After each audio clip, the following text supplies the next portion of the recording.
Hi friends, আজকে জামাই ষষ্ঠীর দিন। এটা মায়ের ঠাকুর ঘর, ওই জন্য মায়ের ঠাকুর ঘরটা তোমাদের কাছে দেখালাম। আজকে মা পুজো দেবে সকাল সকাল। এদিকে আমি রান্নাঘরে চলে এসেছি, একটু আলুর তরকারি করে নেব, যার জন্য আলু প্রেশারে দিয়ে নেব, একটু আলুর দম মতো করে নেব হালকা করে। সকালবেলা লুচি করবে মা বললো, ওই জন্য লুচির জন্য ময়দা মেখে দিল মা। এদিকে কড়াই বসিয়ে নিয়েছি, লুচি বেলে লুচি ভেজে নেব। আমার প্রচণ্ড ঠান্ডা লেগেছে, যার জন্য গলার অবস্থা খুব খারাপ। আজকে দেবে ষষ্ঠীর বাটা, তাই জন্য আগেই সকালবেলায় লুচি তরকারি এদিকে বাটা রেডি করে নিয়েছি। তোমাদের দাদাও এসে গেছে।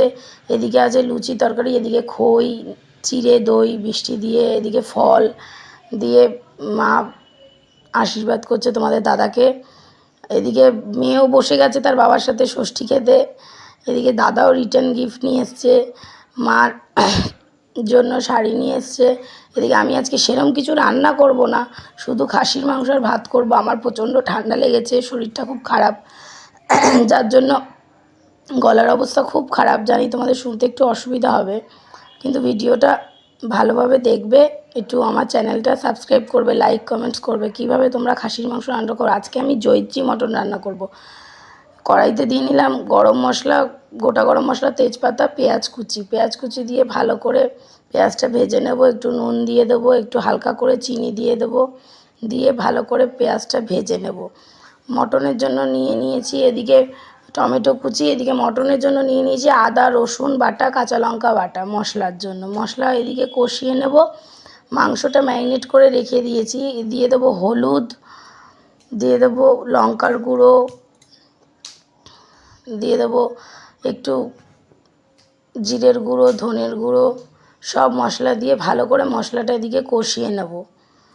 আর ওদিকে ম্যারিনেট করা মাংসটার মধ্যে রয়েছে সর্ষের তেল, জিরের গুঁড়ো, আদা বাটা, ধনের গুঁড়ো, লঙ্কার গুঁড়ো। ওইটা দিয়ে 1 ঘন্টা প্রায় ম্যারিনেট করে রেখেছি মাংসটা।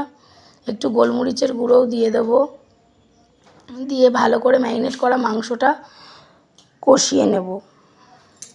তোমরা কিভাবে মাংস রান্না করো আমাকে কমেন্টস করে জানাবে। আমি এই জয়িত্রী মটনটা রান্না করি, তবে টক দই দিই না, টক দইটা মাংস কষার সময় দিই, এতে খাবারের টেস্টটা ভালো হয়। এটা জায়ফল জয়িত্রী ছাড়া এই রান্নাটা হয় না, খুব ভালো লাগে খেতে। এটা একটু ব্ল্যাক কালারের হয়। খাসির মাংস বিয়ে বাড়িতে রান্না করলে অনেকটা ব্ল্যাক কালার হয়, আর এই টেস্টটাও অন্যরকম হয়। ফ্যাটানো টক দইটা দিয়ে দিলাম কষানোর সময়। টক দই ফেটিয়েছি। গলার অবস্থা খুব খারাপ, আজকে আমার প্রচণ্ড ঠান্ডা লেগেছে। এদিকে বাইরে গরম, ঘরে এসি চালিয়েছি।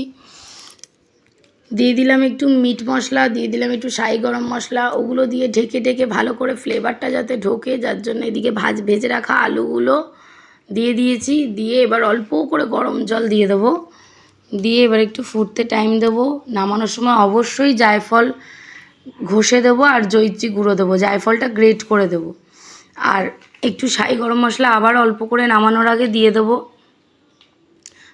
একটু ঘি। স্পেশালি এটাই ঘি দিতেই হবে এই মাংসটা, ঘি আর জায়ফল জয়িত্রী দিয়ে এই জয়িত্রী মটনটা খুব সুন্দর লাগে খেতে। আজকে বেশি কিচ্ছু রান্না করিনি, দাদাও বারণ করছে, ওই জন্য কিছুই সেরকম স্পেশাল রান্না হয়নি। মাংস হয়েছে, ভাত হয়েছে, সাদা ভাত, খাসির মাংস, স্যালাড। আজকে জামাই ষষ্ঠীর দিন খুব সিম্পল মেনু, আরাম। ভালো লাগলে আমার ভিডিওটার